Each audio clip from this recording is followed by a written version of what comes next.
ওয়াকাফ সম্পত্তির টাকা মুসলিমরা সেইভাবে কাজে না লাগিয়ে মুসলিম সম্প্রদায় চিন্তা ভাবনা ন্যূনতম করলে একটা মুসলিম হাসপাতাল হওয়া দরকার ছিল, সেটা মুসলিমরা করে নেই। আমরা নিয়ে গিয়ে আমার স্ত্রীকে ঠিকই সরকারি হাসপাতালে ভর্তি করেছি। সরকারি হাসপাতালে ভর্তি করার পরে আমাকে ডেট দিল, হুজুর আপনার বাচ্চা অর্থাৎ আপনার স্ত্রীর বাচ্চা হতে এখনো দেরি আছে, সময় আছে, আজকে হবে না।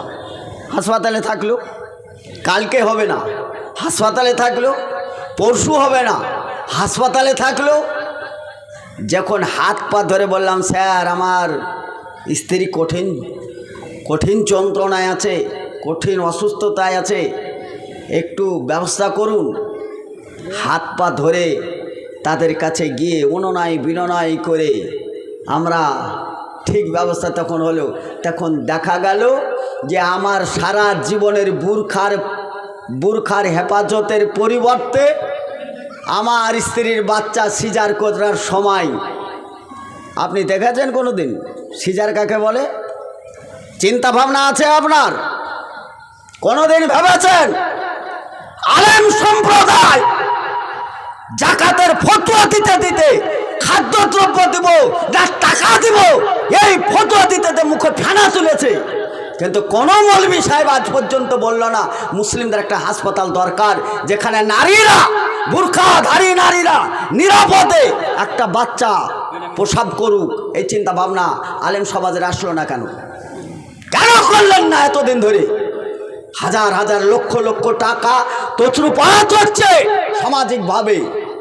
আলেম সমাজ খুব দুঃখ লাগে।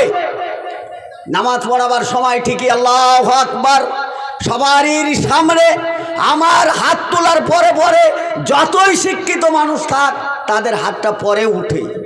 তাহলে আমার হাত আগে উঠলো, কারণ আমি রাজা, সেখানে বাদশাহের নেতৃত্ব চলে। আমি ঠিকই বাদশার মতন সেখানে সলাত আদায় করলাম। করার পরে আমার মাদ্রাসা চালানোর জন্যে, আমার এতিম চালানোর জন্যে বলে আমার টাকার খুব দরকার। কিছুক্ষণ আগে ইমামতি করলাম রাজার মতন, এবার ভিক্ষে করতে বসলাম ফকিরের মতন। সবারই জুতোগুলো যেখানে থাকে সেখানে রুমাল পেড়ে আলেম সাহেব বসলো। বলেন আপনার সম্মান থাকে? বলে আপনার ইজ্জত থাকে? আপনি সিস্টেম তৈরি করতে পারলেন না? সারা দিকে ধরে সিস্টেম তৈরি করলেন না?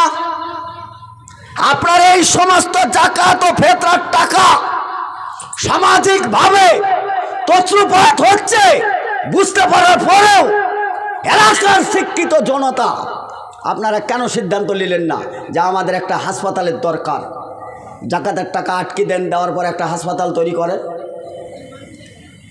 একটা মুসলিম ছেলে ভালো নাম্বার উঠানোর পরে সরকারি হোক আর বেসরকারিভাবে ভালো স্কুলে চান্স পায় না। চাকরির পরীক্ষা দিতে গিয়ে মুসলিম নাম থাকলে 9 নাম্বারে চলে যায়। চাকরির পরীক্ষা দিতে গেলে ভাইভা পরীক্ষাতে বলে আপনার বাড়ির পিছনে কিসের গাছ আছে? যদি বলে পিঁপের গাছ, কটা পিঁপে ধরেছে? পিঁপে গুনে গেছিলাম আমি পরীক্ষা দিতে, কি আমি পিঁপে গুনে গেছিলাম? যদি বলি বেগুনের গাছ, তাহলে কটা